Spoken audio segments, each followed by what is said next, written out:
Sana, konting respeto lamang po. Kung nagawa niyo yan sa akin, magsinungaling, mas nagagawa niyo po yan sa ibang tao. Respeto lamang sana. Gaya ng pagrespeto at pagmamahal namin sa uniform personnel. Pangalawang beses na po ito na hindi ka sumagot ng totoo. Sa interview mo, sinabi mo nagpupunas lang ng pawis ang ilang pulis na nakuna ng video na umiiyak habang inaaresto si Pangulong Duterte. Mapigilan mo bang umiyak? Nasasaktan po yan.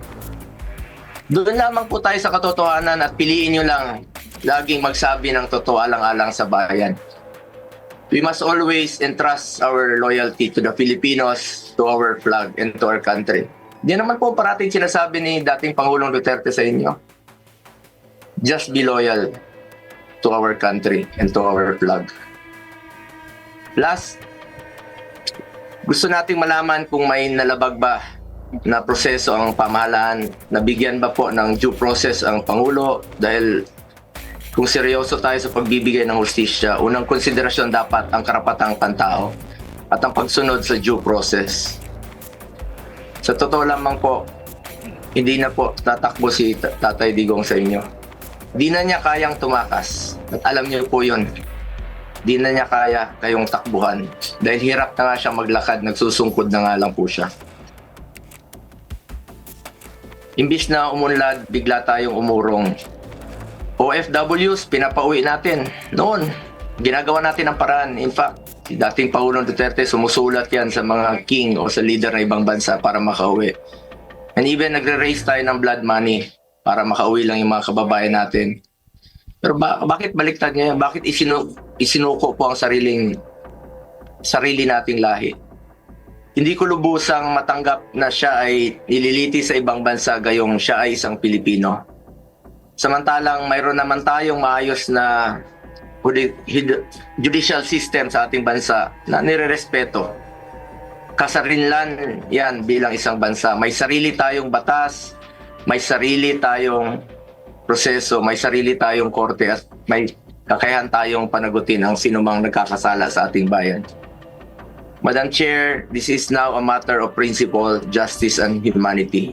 Hindi ba't may sarili tayong sistema ng hustisya? Kapag may Pilipinong nagkasala, dapat tayo po ang husga. We must protect our citizens and we must stand as one. Dagdag pa dito, Madam Chair, mula noon hanggang ngayon, naninindigan naman po si Solicitor General Minardo Guevara na walang jurisdiction ng ICC sa ating bansa.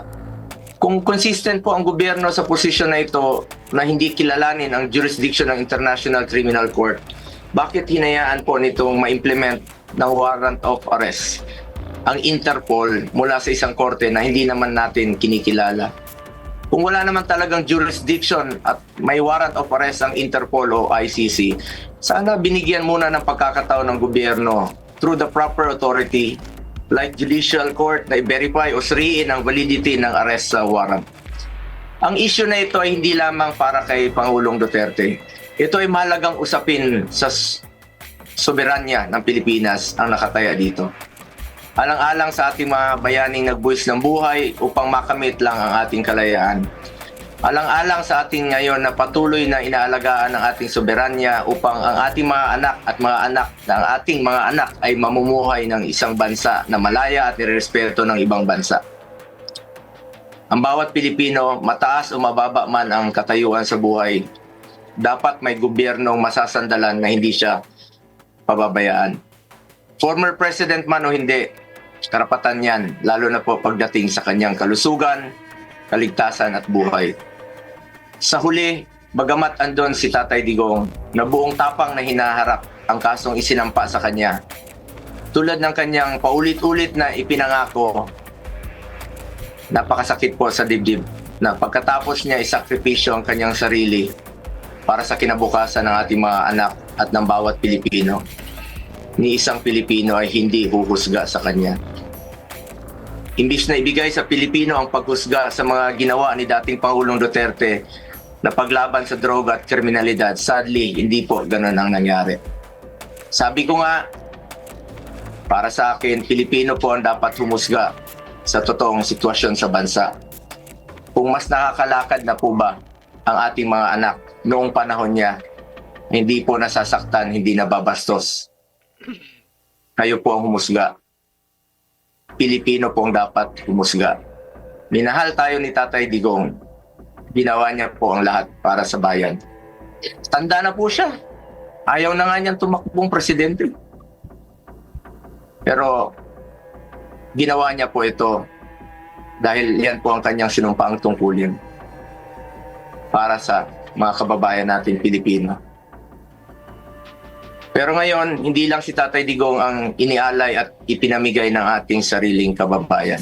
Mistur lang inialay at ipinamigay din ito ang karapatan ng Pilipino na husgahan ang ating sariling kababayan at magdesisyon kung ano ang mas makakabuti sa ating bayan. As I said, March 11 was indeed the saddest day in our history. Sana po, hindi na po ito maulit. Marami pong nasaktan na Pilipino. Salamat po. Maraming salamat sa aking kasama, Senator Bongo. We assure you that this is no time for heroics. We are determined to get the truth. We now call on Senator Jinggoy Estrada, who has manifested his desire to... So yun guys, good morning once again. So napakinggan natin yung speech ni Senator Bongo regarding sa kanyang sentiments, emotions sa pagkakahuli kay Tatay Digong. So medyo talagang emotional pa rin si Senator Bongo sa nangyari kay PRRD. Nakakalungkot isipin na kapwa Pilipino ay pinamimigay sa ibang lahi guys. So this is illegal, this is kidnapping, and kailangan ng may mananagot dito. Kaya ito yung purpose ng hearing na ito guys. So let's continue watching and panoorin pa natin yung mga iba pang mangyayari dito sa hearing na to. make a preliminary statement. Madam Chair, I wish to waive my opening statement in order to expedite the hearing. Thank But if you you very will allow me to fire the first salvo, it will be very much appreciated, Madam Chair. Kung maaari, siguro umpisahan na lang natin kasi medyo komplikado yung ating proseso. Umpisahan muna natin yung order, ano? Tapos kung pwede, sumabat na lang kayo, kikilalanin kita kaagad-agad. Yes, Madam Chair. Maraming salamat. Okay, at this juncture, I call on the committee secretary to administer the oath to our resource persons. Kindly stand and raise your right hand and repeat after me. Ayun sila oh. I state your name. Tawa pa si guys. Natawa pa Do si solemnly Rimulya. swear to tell the truth, the whole truth, and nothing but the truth in this proceeding. Thank you. You may now sit. Yes, marami pong salamat. Napakaraming cabinet member po rito, mga secretary, mga napakatataas na mga opisyal ng ating pamahalaan. Can we say that as secretaries and high government officials, you are the alter egos of the president, particularly those in the cabinet? Tama po ba yun? That is correct. Thank you. And as you are all in the executive branch, can we say you are bound by the words and statements of the president? Yes, Madam President, as we are bound to by executive privilege for the President. Thank you.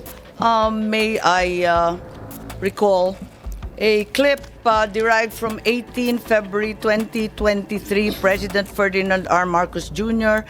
said the following, and the clip is here.